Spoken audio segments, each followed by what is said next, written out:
સો મજા એ છે કે દાખલા તરીકે સપોઝ આ તો મારો સવાલ છે જે મારે સૌને પૂછવો છે કે દાખલા તરીકે વહુ ખૂબ ભણેલી છે, કામ કરે છે, આપણા હાથ પગ સરસ ચાલે છે, કોઈ સમસ્યા નથી, તો જીમમાં જવાને બદલે આપણે ઘરમાં રોટલીનો લોટ બાંધી રાખીએ, કુકર મૂકી રાખીએ, તો વાંધો શું? પણ મારે કેમ કરવાનું? એ કેમ ન કરે? મેં થોડું કીધું છે નોકરી કરવાનું, આપણે ત્યાં જરૂર નથી તો એ નોકરી કરે છે. હવે આ માત્ર આર્થિક જરૂરિયાત નથી. આજની દીકરી જુદી છે, એને માટે આઈડેન્ટિટી ક્રાઇસિસ છે. અને આપણે બધા જે લોકો અહીંયા શ્રીમંત છે, શ્રેષ્ઠીઓ છે, એ ડેસ્ટિનેશન વેડિંગ કરે, 5-5 કરોડના લગ્ન કરે, પણ દીકરીના નામે 5 લાખ રૂપિયા મૂકતા નથી. એટલે એને સેનેટરી પેડ કે અંડરગાર્મેન્ટ પણ લેવા હોય તો પતિ પાસે પૈસા માંગવા પડે, અથવા એનું કાર્ડ વાપરવું પડે જેનો પતિ હિસાબ પૂછે, જે આજની છોકરીને મંજૂર નથી. બહુ ઇન્ટરેસ્ટિંગ વિષચક્ર છે. મને જ્યારે રીટાબેને કહ્યું ને કે યુથ વિશે બોલજો, ત્યારે પહેલાં હું એવું વિચારતી હતી કે બહુ ઇન્સ્પિરેશનલ બોલીશ ને યુથ, પણ યુથ નથી. હવે એ લોકો છે જે યુથના માતા પિતા છે. So I want to address you, I want to talk about you. અને ખરેખર હું તમને આ એટલા માટે કહું છું કે સુખ છે ને એ ખરીદી નથી શકાતું. સગવડ ગમે તેટલી વધારો તો પણ સગવડ બહુ વધી શકશે, 5 રૂમ થઈ શકશે, 10 રૂમ થઈ શકશે, ગાડીઓ આવશે. સુખ છે ને એ અરસપરસના સ્નેહથી જ આવશે. ઘરમાં મજા હશે, શાંતિ હશે, સૌ સાથે બેસીને જમતા હશે, આનંદ કરતા હશે, તો જ સુખ આવશે. અને આ સુખ છે ને આપણા બધાની ઇવેન્ચ્યુઅલ જરૂરિયાત છે. ગમે તેટલી સગવડ હશે ને તો પણ જો સુખ નહીં હોય તો મજા નહીં આવે. અને આપણા બધાનો પ્રોબ્લેમ એ છે કે આપણે બીજા લોકો માટે જીવીએ છીએ. બીજા શું કહેશે? આ સાડી તો મેં પહેલા ગયા વર્ષે જ્યારે દશા ઓશવાળનો કાર્યક્રમ થયો ત્યારે પહેરી છે, એટલે હવે એની એ ફરી નહીં, બધાએ જોઈ લીધી છે. બધા કોણ કોણ? બધા सबसे बड़ा रोग क्या कहेंगे लोग? બધા કોણ? મને શું ગમે છે, હું કેમ જીવવા માંગુ છું, મારી શું જિંદગી છે, મારા શું શોખ છે. કોઈને નડ્યા વગર જો હું મારા શોખ પૂરા કરી શકતી હોઉં, મને ગમે એમ જીવી શકતી હોઉં, તો એ સાચું જૈનત્વ છે. કારણ કે જૈનત્વ સૌથી પહેલા તો સ્વયં તરફ વળવાનું કહે છે, ભીતરના ચૈતન્યને જગાડવાનું કહે છે. શું? ભીતરના ચૈતન્યને જગાડવાનું કહે છે. તમારો દેવ તમારી અંદર જ વસે છે. સૌથી પહેલા તો ભીતરના ચૈતન્ય સાથે વાત કરતા શીખીએ. ચાલો કે આ મને શું ગમે છે, એવું તો આપણે કરતા નથી, બીજા લોકો માટે જીવીએ છીએ. એનો સૌથી મોટો દાખલો શું? બોલો, ચલો મને કહો. આપણે બીજા માટે જીવીએ છીએ એનું સૌથી મોટું ઉદાહરણ, સૌથી મોટું એક્ઝામ્પલ શું? તમારા બધાના ઘરમાં ક્રોકરી છે, સારામાં સારી ક્રોકરી છે, જાતે કાઢીને ખાધું કોઈ દિવસ?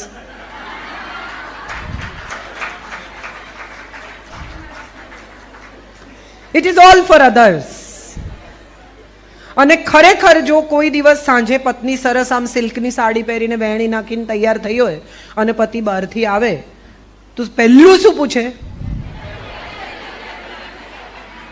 ક્યાં જવાનું છે?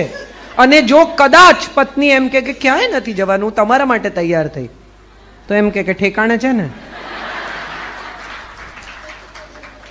So the fun part of the story is we don't live for each other, we don't live for ourselves, we live for others. પત્નીએ કેટલા હીરાના દાગીના, ફલાણા શેઠને ત્યાં લગ્ન છે કે ફલાણા મહાજનને ત્યાં લગ્ન છે, ત્યારે તું તારો હીરાનો હાર પહેરજો, હું શું કમાઉં છું એ તારા હાર પરથી દેખાશે.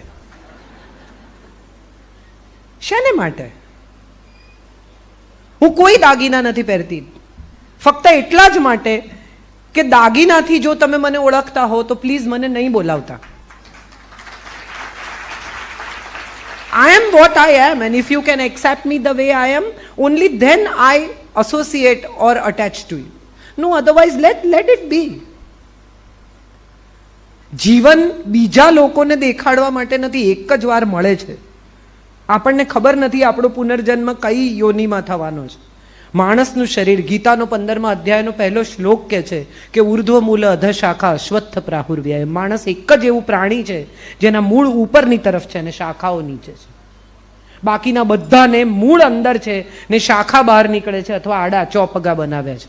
માણસ એક જ એવું પ્રાણી છે જેના મૂળ ઉપર છે બ્રહ્મરંધ્રમાં. તો એનો અર્થ એમ થયો કે આપણને સ્પેશિયલ બનાવ્યા છે, આપણને જુદા બનાવ્યા છે, આપણું ઘડતર આટલું અદ્ભુત થયું છે, તો આપણું જીવન પણ અદ્ભુત હોય. એ વાત આપણા બાળકને આપણે સમજાવીએ કે આ શરીર વારે વારે નહીં મળે, આ ધર્મ વારે વારે નહીં મળે, આ ઘર વારે વારે નહીં મળે, આ મા બાપ વારે વારે નહીં મળે. હું ને તું કોઈક ઋણાનુબંધે ભેગા થયા છીએ બેટા, અને એ ઋણાનુબંધ એ છે કે હું તને સ્નેહ કરું, તું મને સ્નેહ કર, આપણે વાત કરીએ, આપણે એકબીજા સાથે જોડાઈએ, આપણે ધર્મ તરફ એમને વાળો, ધકેલો નહીં. આપણો પ્રોબ્લેમ એ છે કે આપણે બાળકોને ધર્મ તરફ ધકેલીએ છીએ, વાળતા નથી. એમને ધર્મ પ્રેમી બનાવો, ધર્મ ભીરુ ના બનાવો. આપણે એમને ડરાવીએ છીએ, આમ નહીં કરે તો પાપ લાગશે, તેમ નહીં કરે તો પાપ લાગશે. શેનું પાપ? કયું પાપ? સમજાવો તો ખરા, પાપ શું છે? જગતમાં બે જ જગ્યાઓ છે, એક અંધકાર ને એક ઉજાસ. ઉજાસ છે પુણ્ય છે ને અંધકાર છે પાપ છે.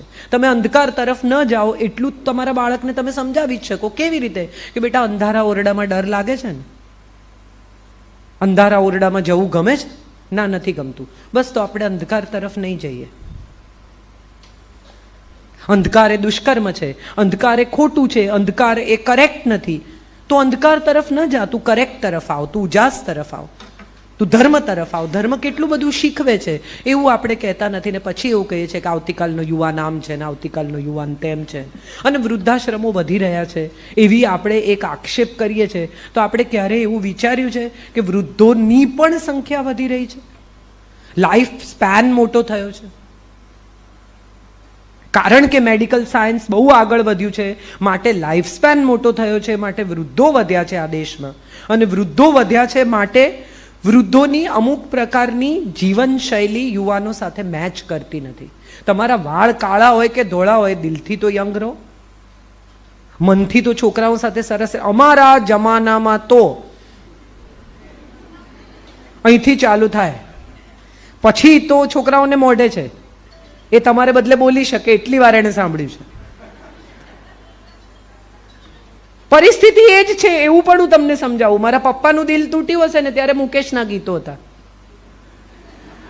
મારું બ્રેકઅપ થયું ને ત્યારે હું જગજીતને સાંભળતી, અને મારો દીકરો અરિજીતને સાંભળે છે. સ્થિતિમાં કઈ ફેર નથી. દિલ એવી જ રીતે તૂટે છે, તકલીફ એટલી જ થાય છે, પેન એટલું જ છે. ખાલી આ લોકો પાસે એક સરસ મજાનો રસ્તો છે, એક્સ બોયફ્રેન્ડ કરીને નીકળી જવાનો, એક્સ ગર્લફ્રેન્ડ કરીને નીકળી જવાનો, અને હવે તો છૂટા પડવાની પાર્ટી કરે છે. તો મને તો લાગે છે કે આ બહુ સરસ નથી કે બે લોકો દોસ્તો તરીકે છૂટા પડી શકે. આપણા જમાનામાં છૂટા પડતા તો જાહેર ખબર આપતા, એક નિર્દોષ ડિવોર્સીને કન્યા જોઈએ. નિર્દોષ કેવી રીતે હોય ડિવોર્સી હોય તો? તને તમે જ નક્કી કરી લીધું કે તમે નિર્દોષ છો, બીજા કોઈને તો કહેવા દો. તમે જ લખી દીધું એક નિર્દોષ ડિવોર્સીને કન્યા, હું જ નિર્દોષ, હું જ જજ, હું જ વકીલ, મેં જ નક્કી કર્યું. આજના છોકરાઓ કમસે કમ એવું સ્વીકારે છે કે ભાઈ મારી બે ગર્લફ્રેન્ડ પહેલા હતી, કેમ બ્રેકઅપ થયું એ પણ કહી શકે છે, મારો વાંક હતો કે એનો હતો એ પણ કહી શકે છે. તો આટલી પ્રામાણિકતાને સલામ ન કરીએ? કેટલી ઓનેસ્ટ પેઢી છે સાહેબ. નથી ફાવતું એવું સ્વીકારી શકે છે. કેટલા બધા લોકો એવા છે કે ન ફાવતું હોય તો એ લોકો શું કહેશે એમ કરીને જીવન પૂરું કરી નાખ્યું. ન અહીંના હતા ન ત્યાંના હતા. આ છોકરાઓ કમસે કમ માથું ઊંચકીને એવું તો કહે છે કે અમને નથી ફાવતું ભાઈ, નહીં ફાવે, ચલો છૂટા પડીએ. એની જિંદગી સુધરે ને મારી એ સુધરે. બેયની જિંદગીની વાટ લગાડવાને બદલે જિંદગી સારી રીતે જીવી શકાય. તો સલામ કરો આ પ્રામાણિકતાને. આજનો યુવાન પ્રામાણિક છે સૌથી પહેલો તો. બધી યુવતીઓ પણ, બધા મા બાપ ફરિયાદ કરે છે મોટી ઉંમર સુધી પરણતા નથી. સારું, જ્યાં સુધી એને યોગ્ય જીવન સાથી ન મળે ત્યાં સુધી લગ્ન ન કરે એ એના અને એના જીવન સાથીના ભલામાં છે. બસ હવે સેટલ થઈ જાઓ, ઉંમર થઈ ગઈ. લગ્ન થવાથી લોકો સેટલ થઈ જાય છે? ખરેખર તમે એવું માનો છો? વધારે અનસેટલ નથી થતા? હમણાં મને કોઈકે એક બહુ જ સરસ વોટ્સએપ મોકલ્યો, હું એકલી એકલી રાત્રે હસી. એણે લખ્યું છે કે જોડીઓ સ્વર્ગમાં બને છે, બરાબર, અને પાછી સ્વર્ગમાં જ જતી રહે છે. હા કે ના? તો અહીંયા શું લડવા આવે છે?